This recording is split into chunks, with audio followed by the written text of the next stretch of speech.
Seigneur me relâche, mais je vais le dire juste pour encourager quelqu'un. L'année dernière, ici, à la conférence de Montréal-Nord, il y avait un couple qui avait, que le Seigneur m'a dit, je les connaissais à peine, mais le Seigneur m'a dit, prie pour eux pour qu'ils aient un enfant.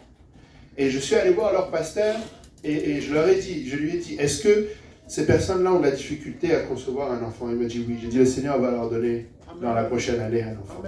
Et ils ont cet enfant. La sœur est enceinte en soi. Le Seigneur a la provision dans ces lieux-là. Amen. La provision est là. Je me rappelais en 2019, le pasteur Justin Mackenzie était là pour la conférence. Et il y avait un fort esprit de prophétie ce jour-là. Et nous étions là à l'hôtel. Et je me rappelle avoir prophétisé, parlé sur deux personnes, deux sœurs. Et vous savez, c'était deux portes d'un accès efficace. Et il y en a une qui a emprunté cette porte. Et elle est dans l'église et elle avance et elle a le succès. Amen. Et il y en a une autre qui n'a pas emprunté cette porte. Et elle n'est plus dans l'église, malheureusement. Et tout ça pour dire, la porte c'est une chose. Mais il faut l'emprunter. Amen. Amen. Qui va emprunter cette porte? Amen. Alléluia. Alléluia. J'ai à peu près 100% ou 90%, on va dire, avec les enfants de ceux qui veulent participer. Mais ne me lâchez pas. Amen. Regarde ton voisin, dis ne me lâche pas. Alléluia. Parce que là, on va switcher un petit peu. Amen. On va switcher un tout petit peu. Amen. Parce que là, il y a beaucoup d'enthousiasme, mais on va voir si ça continue. Amen. On reprend. 1 Corinthiens 16, verset 9 nous dit, car une porte grande, que quelqu'un dise une porte grande, et d'un accès efficace m'est ouverte, et les adversaires sont nombreux. Allons dans Matthieu 7, verset 13.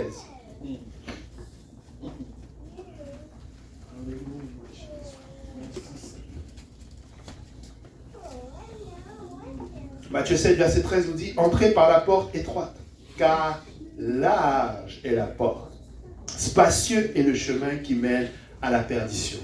Et il y en a beaucoup qui en parlent.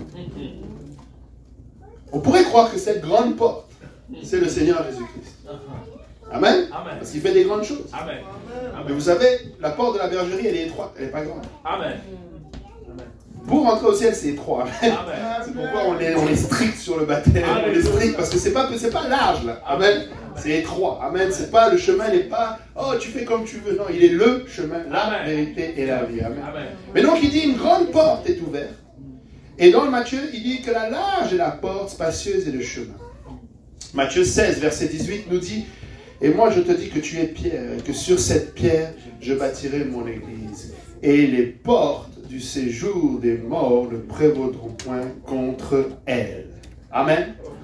Je vous disais tout à l'heure, ce n'est pas pour rien que le Seigneur a donné ce verset au pasteur Luc. Et ce n'est pas pour juste parler des bénédictions. Amen. Amen. L'église est bénie. Alléluia. L'église est bénie. Amen. Ce n'est pas une question. L'église est bénie, pasteur Luc. Nous sommes bénis. C'est le Seigneur qui est la source de toute bénédiction. Et nous sommes dans sa maison. Nous sommes son corps. Et nous sommes bénis. Amen. Mais il y a une porte dont Paul était en train de parler. Et ce n'était pas la porte du ciel.